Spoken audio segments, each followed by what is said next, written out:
La TVT au cœur de l'information.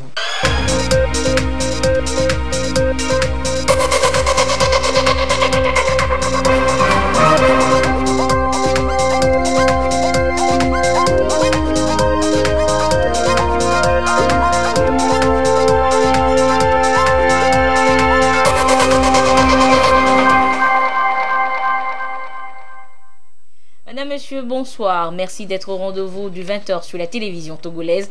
Donc voici les titres. Après la fête et le repos, place à la reprise des activités.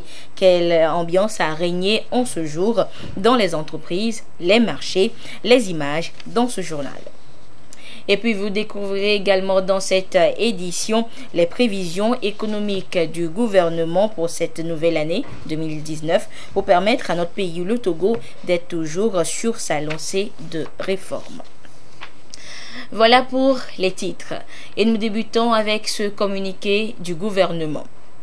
Dans la journée du 1er janvier 2019, aux environs de 9 heures, des agents de sécurité togolaises, sur la base d'informations en leur possession, ont entrepris une mission de reconnaissance dans la localité de Balou, et plus précisément dans le village de Djobé, dans l'optique d'identifier un présumé criminel.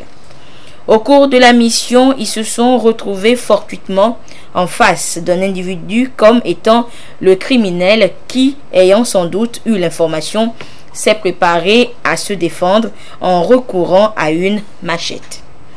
La réaction de l'intéressé a conduit des agents de sécurité à le maîtriser.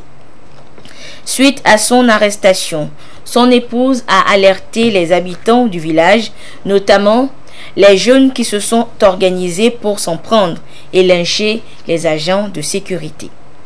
Pris de court, ceux-ci ont tenté de s'exfiltrer de l'étau des jeunes de la localité. Malheureusement, dans leur repli, 3 des agents de sécurité n'ont pas pu suivre le mouvement et se sont retrouvés dans les mailles des jeunes surexcités. Il est à souligner que, compte tenu de la porosité des frontières et de l'absence de leur bornage systématique, les agents de sécurité se seraient retrouvés sans le vouloir à Amakou sur le territoire ghanéen.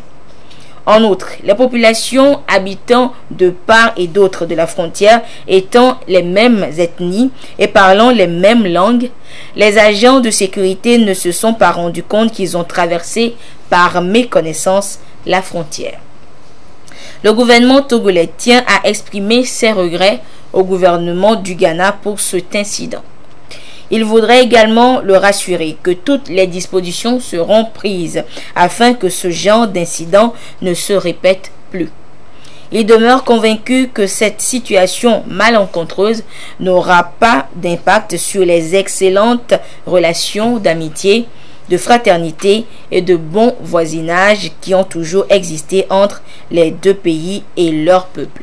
Fait à Lomé le 3 janvier 2019. Je vous le disais en titre, aujourd'hui 3 janvier 2019, quelques jours après les réjouissances populaires et le repos supplémentaire accordé aux agents de l'administration, quel est le visage des activités économiques et administratives? Ont-elles réellement démarré ce jour? Yves Bévivi est allé aux nouvelles. Voici son reportage. Nous sommes au grand marché de Lomé. Se frayer un passage est un parcours de combattants. L'animation y est dense, tout comme au marché de Kedranawe. Les étalages y sont bien alimentés et l'affluence a repris après la célébration du Nouvel An. On remercie le bon Dieu qu'on a bien repris les activités.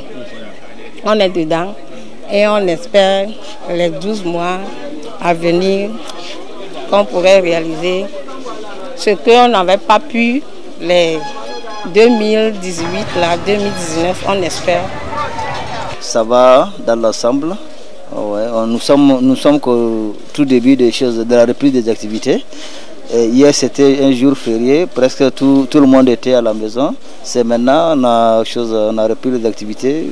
Dieu merci, il y a quelques-uns des clients qui sont revenus. On attend le jour à venir, voir ce que ça va donner. Mais pour le moment, on a repris quand même. Dire que ça n'a pas repris, là, on a un peu galvaudé. Dans l'administration, le travail se poursuit comme si célébration il n'y en avait pas eu avant-hier. Tout évolue dans la sérénité après un repos mérité. Le repos accordé par le chef de l'État après la fête de Nouvel An a revigoré tout le monde. C'est ce qui a d'ailleurs permis cette reprise normale parce que le repos a revigoré tout un chacun de nous. Donc nous avons repris de l'énergie et après les fêtes de Nouvel An. Ce 3 janvier 2019, les activités dans tous les secteurs à Lomé ont repris leur cours comme si rien n'avait été fait hier, car les activités d'aujourd'hui préparent les réjouissances de demain. Mais les populations n'ont qu'un souci, que ce soit à la justice ou au marché, en passant par les petits commerces ou l'administration, l'élément commun qui retient l'attention des Togolais, c'est la tranquillité, capitale pour le développement. Sans la paix, rien ne marche. Il faut qu'il y ait la paix pour que les initiatives réussissent. Nous souhaitons vraiment qu'il y ait la quiétude, parce que c'est de la quiétude que vont naître beaucoup de choses. S'il n'y a pas de sécurité, il n'y a pas de choses, il n'y a pas d'activité. Parce que tu ne peux pas être au marché, on dit que il y a bruit par ici, par là, tu ne peux pas avoir la conscience tranquille. Mais quand il y a la quiétude, la sérénité, vraiment les activités, on espère que ça va. Nous venons de commencer à peine, donc on espère que les choses se passent dans la paix, oui, dans la tranquillité. Oui, nous prions le bon Dieu qui nous accorde la vie. Et ce que nous souhaitons pour notre pays, c'est qu'il y ait la paix, la tranquillité, pour que chacun à son niveau puisse accomplir la tâche qui lui incombe pour le développement du pays. S'il n'y a pas cette paix, les dossiers que nous avons, les détenus qui sont en prison, si on ne tient pas, s'il n'y a pas la paix, on ne peut pas tenir les audiences. Et donc ça veut dire qu'ils seront condamnés à demeurer à la prison sans connaître leur sort. Si les fêtes de fin d'année marquent la fin de l'année écoulée tout en annonçant la nouvelle série de 12 mois, cette reprise des activités marquerait-elle la fin des erreurs d'hier pour un développement des dites activités? Tout compte fait, les populations pensent que cette réussite n'aurait de socle que la paix et la sécurité. Les activités reprennent ou ont repris donc pour le développement du pays et l'essor de l'économie. Et justement, en ce début d'année, l'heure est aux projections. Quelles sont alors les perspectives économiques pour 2019?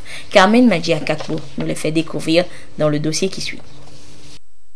Registre le plus fort taux de financement de l'économie dans l'espace communautaire UEMOA, soit 43% du PIB au 30 septembre 2018. Une situation rendue possible grâce à l'accroissement des créances sur l'économie portée par le dynamisme des activités des banques et des systèmes financiers décentralisés. Les données disponibles à fin septembre 2018 indiquent que l'activité bancaire mesurée au total bilan a progressé en glissement trimestriel sous l'effet de la hausse des collectes de dépôts de 0,6% et d'octroi de crédit de 3,2%. Le total bilan a donc cru de 1,7% en 3 mois pour atteindre 2 milliards 543 millions 8 000 francs CFA au 30 septembre 2018. Nous avons pu remarquer, ou en tout cas relever, un dynamisme du secteur bancaire et financier, conformément aux orientations et aux recommandations du Conseil national de crédit lors de ses réunions précédentes. Le secteur demeure dans l'ensemble rentable, bien que la dégradation de la qualité du portefeuille de crédit est préoccupante. Au troisième trimestre 2018, le résultat net global est ressorti positif à 15 milliards 2 millions et le taux de dégradation du portefeuille de crédit s'est chiffré à 18,7%. Au regard des besoins qui sont encore très importants, nous continuons à encourager les banques à redoubler d'efforts pour accompagner le gouvernement dans sa volonté, dans son ambition de promouvoir un développement et une croissance soutenue, une croissance partagée et une croissance encore plus inclusive. L'accroissement du marché bancaire togolais devrait progresser en 2019 avec la privatisation des 2 banques publiques BTCI et UTB et l'opérationnalisation des activités du bureau de représentation Crédit Info Volo au Togo et le démarrage effectif du dispositif de soutien au financement des PME-PMI. Économie encore avec le budget exercice 2019 adopté il y a quelques jours en plénière à l'Assemblée nationale qui s'évalue à 1461 milliards 32 millions 974 000 francs CFA. Un budget qui offre une part considérable au volet social. Les détails avec Luc Assis. La loi de finances gestion 2019 qui régit l'exécution du budget de l'État évalue et autorise les recettes et les dépenses de l'État à 1461 milliards 32 millions 974 000 francs CFA. C'est une loi qui répond au contexte économique et social national ainsi qu'international. Elle consacre une progression annuelle de 11,5% en raison des priorités définies par le gouvernement pour répondre aux défis socio-économiques du pays. 45% de ce budget est orienté essentiellement vers des actions sociales. Il s'agit de la modernisation des infrastructures dans tous les secteurs sociaux et la multiplication des projets structurants en faveur du développement. Le renforcement du PUDC, programme d'urgence de développement communautaire, et du programme d'appui aux populations vulnérables PAPV y figure en bonne place, ce qui devra accélérer la réduction de la pauvreté sous toutes ses formes dans les zones rurales. Aussi, l'efficacité de l'administration publique dans la gestion des initiatives publiques et la satisfaction des besoins sociaux seront-elles prises en compte pour l'amélioration du bien-être des populations. Tout ceci à travers un effort budgétaire et une sérieuse transformation structurelle de l'économie. Des avantages fiscaux en termes d'exonération sont aussi prévus par la loi de finances exercice 2019 pour inciter de nouveaux investissements afin de créer des emplois et de favoriser l'installation de nouvelles PME-PMI. Ces exonérations concernent entre autres l'impôt sur les sociétés, les bénéfices, les reprises de provisions, les plus-values constatées lors de la scission ou de la revalorisation libre d'éléments d'actifs immobilisés. En matière de taxes sur les salaires, les sommes payées à titre de traitement, salaires, primes, indemnités et émoluments sont exonérées. Les PME-PMI vont aussi bénéficier d'un accompagnement. Des recrutements de personnel sont prévus dans plusieurs secteurs d'activité. L'amélioration du climat des affaires par la facilitation des procédures fiscales sera rendue possible à cet effet. L'accès à l'énergie électrique des ménages sera renforcé avec le projet présidentiel CISO. Le secteur agricole, qui absorbe près de 70% de la population, bénéficiera comme par le passé d'une attention accrue avec l'organisation des pôles de transformation agricole que sont les agropoles. 1,5 milliard, c'est l'enveloppe financière qui va être mobilisée pour la subvention de l'achat de 35 400 tonnes d'engrais pour les campagnes agricoles de l'année 2019. Les grands axes prioritaires du plan national de développement PND seront mis en œuvre pour endiguer considérablement la pauvreté. Et pour la réalisation de toutes ces ambitions, des objectifs sont fixés à travers des mesures budgétaires résultant de la loi de finances 2019. Pendant que les dépenses diminuent, les recettes vont flamber. Les recettes non fiscales sont en baisse de 5,2% pour s'établir à 80,4 milliards contre 84,8 milliards de francs CFA pour l'année 2018. Les recettes budgétaires, quant à elles, enregistrent une augmentation de 49,1 milliards de francs CFA pour atteindre 881,1 milliards contre 832 milliards prévus dans le collectif budgétaire 2018. Même si un solde budgétaire de 13,8 milliards est constaté, il sera financé par le solde excédentaire des opérations de trésorerie.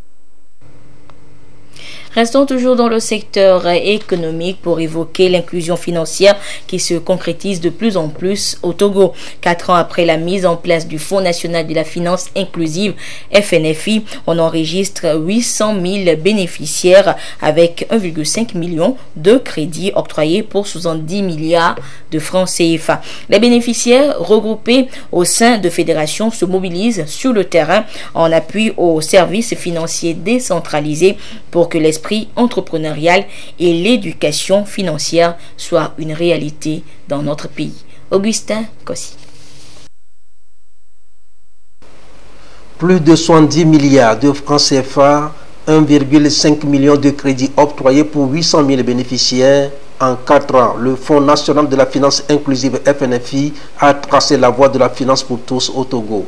Plus de 90% des villages ont été touchés à travers le territoire national et beaucoup de ménages gagnés. L'esprit d'entrepreneuriat est né dans divers secteurs d'activité. Grâce à ces 3 produits APSEF, accès des pauvres aux services financiers AGICEF, accès des jeunes aux services financiers et AGRICEF, accès des agriculteurs aux services financiers, en l'espace de 4 ans, les choses ne sont plus les mêmes. On était les premiers groupes d'essayage du produit FNFI. Mais avec le produit FNFI, nous avons eu beaucoup d'évolutions. Avant, on allait acheter le riz, 1 bol, 2 bols. Mais avec les 30 000 francs, on a pu acheter un sac. Avec un sac, on a pu vendre et avoir plus de bénéfices que au lieu d'aller acheter bol par bol. Mais au fur et à mesure des années, nous avons quitté les 30 000 francs. Nous sommes allés maintenant dans les 50 000. Et de 50 000 maintenant, nous sommes allés au 4e cycle pour prendre les 100 000 francs. Et avec les 100 000 francs, vraiment, il n'y a plus de problème dans nos foyers. Nous-mêmes, les femmes, nous sommes épanouies. Et nous nous sentons vraiment valorisés et responsables. Avec les différents produits du fonds, les couches à faible revenu, souvent exclues du système bancaire classique et soucieuses de leur autonomie financière, sont fiers d'avoir osé d'entreprendre une activité génératrice de revenus. Nous avons bénéficié premièrement à APSEF, ce qui a fait que tout ce que nous faisons maintenant, on a évolué un peu parce que avant, pour avoir de l'argent, c'est des difficultés. Mais avec les crédits FNFI, ces crédits d'éducation, ça a fait que à partir de 30 000, aujourd'hui, nous sommes arrivés au cycle de 4e cycle qui est 100 000 avec ce produit d'accompagnement. Alors, on peut dire qu'au niveau du commerce, ça, on n'a pas de problème. Parmi le groupe, il y a ceux qui font l'agriculture. Ils ont bénéficié de crédits et AGRICEF, ce qui a fait qu'aujourd'hui, ces femmes qui faisaient quelques centimètres seulement de leur culture avant, de manioc, aujourd'hui, ils ont élargi et nous transformons aussi ces produits. Effectivement, le FNFI nous a aidés à faire sortir les femmes de leur précarité.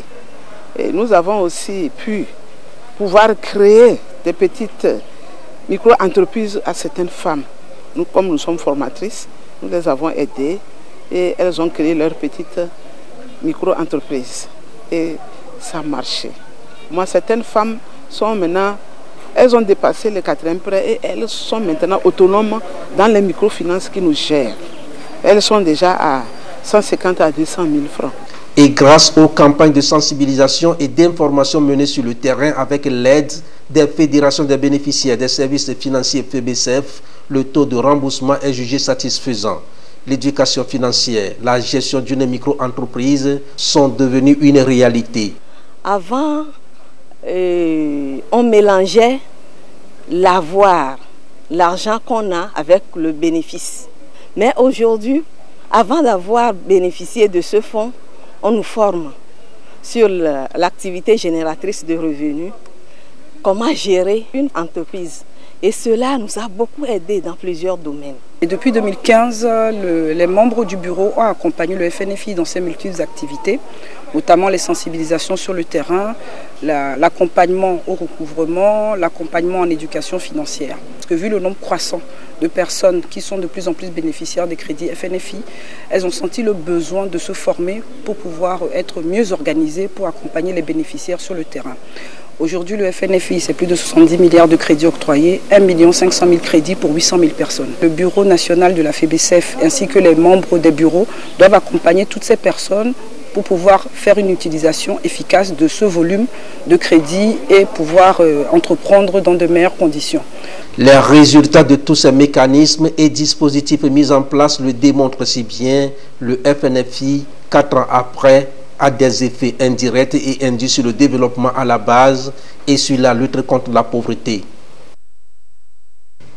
Le secteur financier au Togo connaît depuis quelques années déjà des avancées considérables avec des mutations enregistrées ça et là grâce à l'avènement du numérique. De ce fait, les banques et les institutions financières auront à s'y adapter pour marquer leur contribution au développement économique du pays. Quels sont alors les défis auxquels sont confrontées les institutions financières en matière d'innovation technologique, inclusion financière, expérience réussie en matière de développement des services financiers innovants? C'est un dossier signé Antoinette Omao Vovar. Le secteur financier à l'aube des mutations profondes avec l'avènement des technologies numériques. Les mutations à laquelle les banques et les systèmes financiers doivent s'adapter en vue d'améliorer l'accès des services financiers aux populations qui sont exclues du système. Non seulement les banques ont enclenché un processus de transformation digitale, mais elles doivent désormais composer avec de nouveaux entrants. Aujourd'hui, nombreuses sont ces expériences de réussite en matière de services financiers innovants. On peut citer entre autres les fintech. Donc qu'on appelle financial technology ou technologie financière, qu'on les met au service justement des services financiers. Voilà. Et donc ça permet justement, via la technologie, de faciliter l'accès, de réduire les coûts. Et notamment quand on regarde aussi les alternatives qu'on a par rapport aux difficultés que les banques ont à financer l'économie, on a la technologie qui est amenée par tout ce qui est mobile. Et donc toutes ces technologies nous permettent justement d'accélérer cette politique d'inclusion financière. Les banques traditionnelles sont aujourd'hui contraintes à faire face à l'évolution du numérique afin d'accélérer l'inclusion financière. Quand on regarde ce que fait la BCAO, donc elle a réussi à mettre en place tout ce qui est système financier décentralisé. Donc on parle de microfinance. Donc ça c'est un exemple de succès.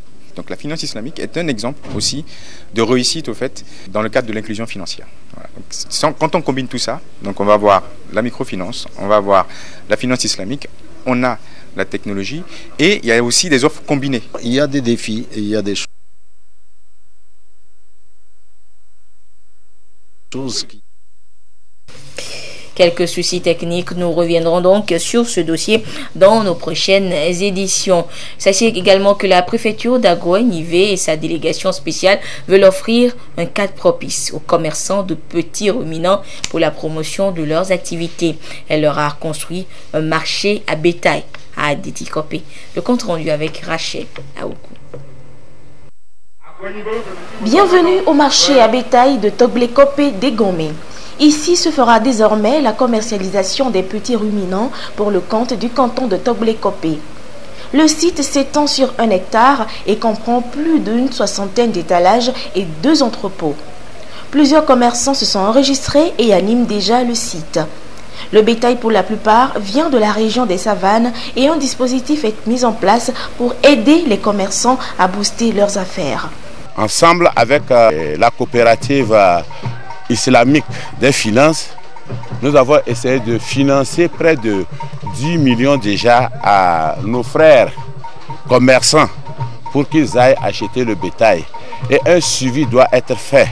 Le préfet d'Agoignivé, que nous saluons, a eu l'initiative d'organiser dans sa préfecture la manière dont on aura de la viande saine et la manière dont les acteurs eux-mêmes peuvent se prendre en charge et payer les impôts comme ils le doivent.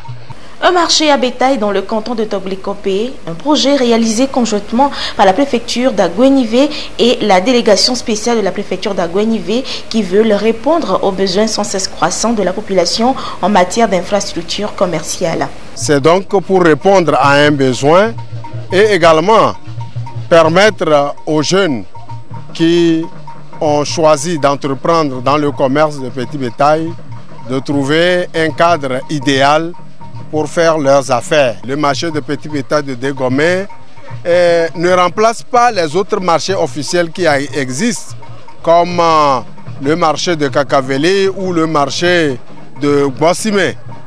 Mais seulement, il n'est pas permis d'aller créer un autre marché ailleurs, parce que la création du marché, la gestion des marchés est de la compétence de l'État ou des démembrements de l'État. Donc j'invite tous ceux qui hésitent ou pensent qu'ils peuvent eux-mêmes créer des marchés, je les invite tous à venir chercher de la place dans ce marché et donc pour continuer leur activité. L'inauguration de ce site vient s'ajouter à la liste des travaux entamés dans ce canton pour son développement, à l'instar d'un marché en cours de construction et d'une charcuterie moderne visant à améliorer les conditions de vie de la population. Les responsables de la China Road and Bridge Corporation ont primé en cette fin d'année leurs meilleurs employés. Mais avant de leur remettre des prix d'excellence, les responsables ont pensé à la santé de ces employés. Ils ont tous passé un contrôle médical général. Une manière pour les patrons de la CRBC de rentabiliser leur entreprise grâce à des travailleurs sains. Sonia Minipo.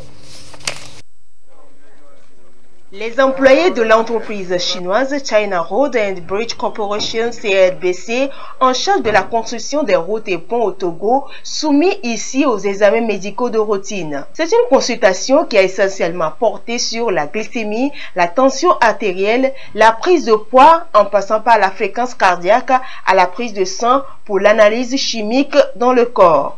Une initiative appréciée par les bénéficiaires. Je suis très content parce que c'est ma première fois aussi de faire mon examen. J'ai fait la glycémie et en plus la tension. Donc je vois que tout est normal. Là où j'ai eu des défis un peu, c'est la tension, c'est un peu élevé. J'ai trouvé ça très bon. Parce que c'est quelque chose que dans ma vie maintenant, je vais savoir comment me tenir pour que la tension ne monte pas. Le rendement de toute entreprise, à en croire les économistes, dépend en partie de la bonne santé de ses employés. La CRBC veut à travers cette opération gratuite s'assurer de la bonne santé de ses employés. L'équipe médicale chinoise chez CHUKK sont venus pour assister l'entreprise chinoise. Comme vous savez, le gouvernement chinois promeut le projet infrastructure sur le titre une bande, une route. Ça veut dire le projet de la route nouvelle soie. Vous savez, l'entreprise chinoise a recruté l'employé togolais nombreux.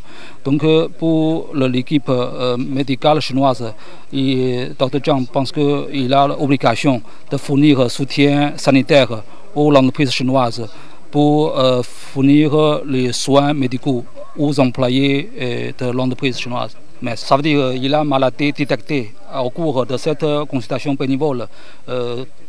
Chef Jiang va recommander les employés en question rendre chez CHUKK pour recevoir les soins approfondis.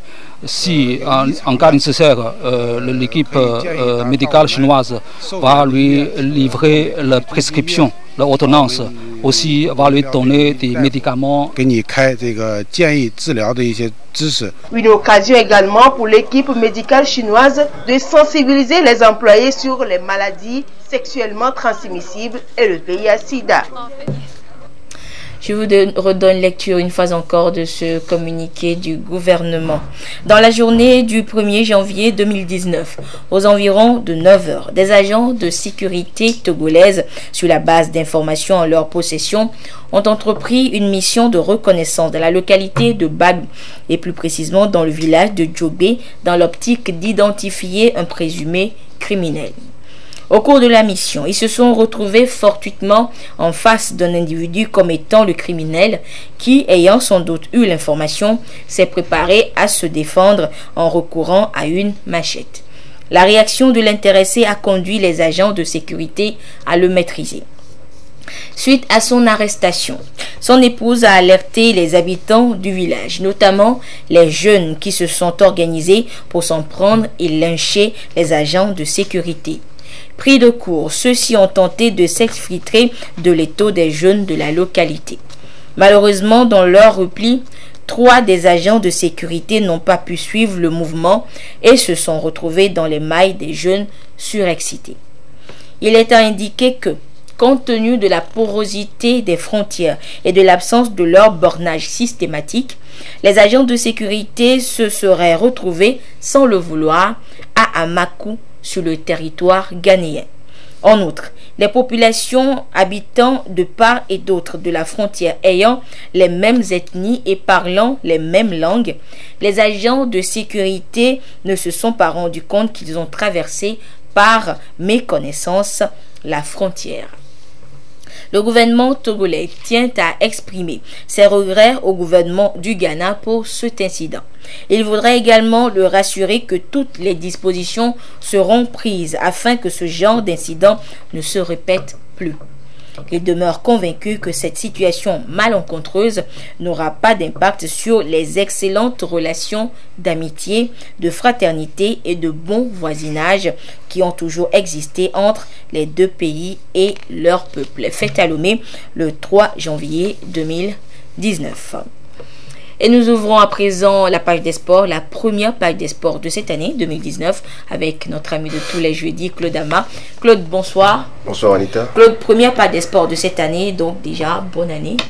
Merci, pareil à toi Anita, beaucoup de santé surtout. Merci Claude, pareil à toi. Et nous nous intéresserons ce soir donc à l'actualité nationale, à commencer par la fin du championnat national de volleyball le week-end dernier à Lomé. L'étoile filante chez les messieurs, l'AS OTR du côté des dames ont été sacrés en battant respectivement l'AS OTR 3-7-0 et l'étoile filante sur le score identique. Des précisions avec Tchamputeba. Aussi filante, l'étoile filante de Lomé en bleu n'a laissé aucune chance à son adversaire finaliste, l'AS OTR en blanc. À croire qu'à cette finale de la saison 2017-2018 de volleyball, l'étoile filante savait à quoi s'en tenir. Au premier set, l'étoile démarre lentement et se fait un peu marquer à la culotte. Mais plus agressive, elle l'emporte 25-20 et se met à rêver à un deuxième coup réussi. Ce qu'elle parvient à réaliser, même si c'était compté sans la résistance de l'AS OTR qui va lui mener la vie dure.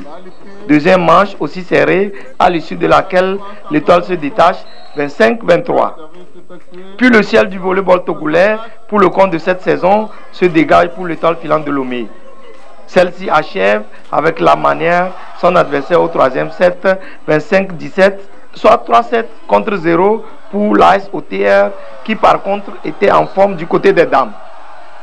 Devant leurs homologues de l'étoile filante, toujours de bleu vêtu, les dames de l'AS OTR en jaune n'ont fait qu'une promenade de santé. 25-8, 25-21 et 29-27, soit 3-7-0 aussi. On se réjouit de cette victoire parce qu'on attendait vraiment à cette victoire. C'est l'expérience qui a joué. Ça fait longtemps qu'on joue le volleyball, on a beaucoup d'expérience. Donc c'est ça qu'on a beaucoup exploité sur le terrain. On n'a pas misé beaucoup sur l'attaque, mais on a aussi feinté. On a aussi vu la position des adversaires. C'est ce qui nous a permis de placer les balles pour vite faire les points. On s'est bien préparé. Lors du championnat même, l'OTR nous avait battu 3-2. Donc on s'est bien préparé pour ce championnat national et ça a payé beaucoup. Mission accomplie en tout cas à la Fédération togolaise de volleyball. Nous ne pouvons offrir que ce que nous avons et nous faisons le semi-direct. Les ligues s'organisent et déterminent leurs champions avant de venir faire le championnat national. Et nous allons aussi réformer certainement pour la prochaine fois le système de jeu et des clubs au niveau national. Si vous avez vu au niveau de Hirondelle de Ketao et de Kami, tout comme Palimé, c'est les jeunes issus de la politique African Dream que nous avons lancé en 2014. Et je crois que ça a pris. Regardez au niveau des hommes. Beaucoup viennent des centres de Panou, Charles qui travaille régulièrement, et de l'étoile filante qui aussi est un centre. Et ils ont puisé là-dedans. Et je crois que nous allons continuer ce système-là. Et nous nous sommes promis de créer aussi des centres dans d'autres ligues. À cette clôture comme à l'ouverture, le représentant du ministre Guy Lorenzo en charge des sports, Zibo Ayouba, a prodigué d'importants et utiles conseils aux voleurs. Eux dont les champions des dames, la SOTR, Et du côté des messieurs, l'étoile filante sont repartis avec des récompenses à main. Et Claude du football pour poursuivre, porté sur les fonds baptismaux en décembre 2017, le centre de formation Nilim Foot a célébré son premier anniversaire il y a quelques jours. Célébration marquée entre autres par un gala qui a réuni 3 centres à savoir Nilim Foot, Atlantique et Future Star. Suivons dans ce sujet Aflem Johnson qui nous résume le dit gala. Décembre 2017, décembre 2018. Un an jour pour jour que le centre Nilim Foot, basé à Désikopé, a ouvert ses portes aux jeunes Togolais qui nourrissent le rêve de faire carrière dans le football. Pour mieux célébrer ce jubilé de coton, quoi de plus indiqué qu'un gala? Nilim Foot a donc convié 2 autres centres de formation, Future Star et Atlantique, tous devenus d'Agoué, à un festin sportif autour du Puron. Au total, 3 rencontres ont été disputées. 3 matchs, autant de victoires pour les pensionnaires de Nilim. Ce sont les U13 qui ont donné le ton de la balade de santé de Nilim. Face à leurs homologues de Future Star, les jeunes d'Adisopé en maillot vert n'ont pas tremblé. Ils ont dominé leur sujet sur le score de 3-1. La bonne fortune des U13 de Nilim était également avec leurs aînés des moins de 15 ans, habillés en bleu, qui ont fait plier Atlantique par 4-2. Enfin, Nilim Foot a consacré ce premier anniversaire par le succès 2-1 de ses U20 vêtus de bleu aux dépens de FSA. La passe de 3 donc, révélatrice d'une année satisfaisante. Pour les 3 matchs, on ne peut qu'être satisfait. Ça prouve vraiment que nous sommes en train de faire notre travail. Juste en un an, on peut découvrir ce que le président Jonas Kadité a mis en place. Le travail est vraiment difficile. Donc on ne peut qu'être satisfait parce que vu les moyens que le président a déployés cette année, nous avons participé à 2 tournois. Enlevé des rideaux, un match d'exhibition a mis aux prises les filles du centre Nilim. Les individualités issues du centre qui ont émerveillé par leurs prestations durant ce gala ont été récompensées. Et Claude Bouclon par le gala qu'organise notre compatriote Eric Fagla, arbitre international de football, samedi du côté de l'état-major. Effectivement, Anita, la fin de l'année 2018 marque la fin de la carrière de l'arbitre international de football Eric Fagla après 23 ans de Diglaber. Un gala de football marquera son jubilé prévu samedi sur le stade de l'état-major où il déposera définitivement son sifflet. Jean Kofi et DJ.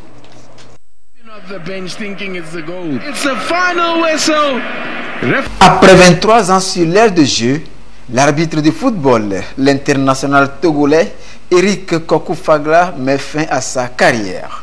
Une brillante carrière qu'il préfère quitter prématurément pour laisser à la jeune génération l'opportunité de monter sur la liste FIFA.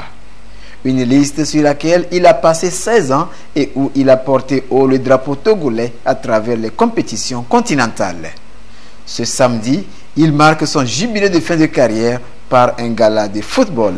Pour marquer ce jubilé, cette fin de carrière, nous avons mis en place un comité d'organisation qui a initié, mais qui a prévu de faire jouer un gala de football qui va rassembler mes amis, c'est-à-dire les acteurs qui m'ont accompagné tout au long de ma carrière, mes collègues arbitres, mes collègues de service à la Fédération togolaise de football, les amis journalistes et nos amis des forces de sécurité qui nous ont toujours protégés au cours des matchs.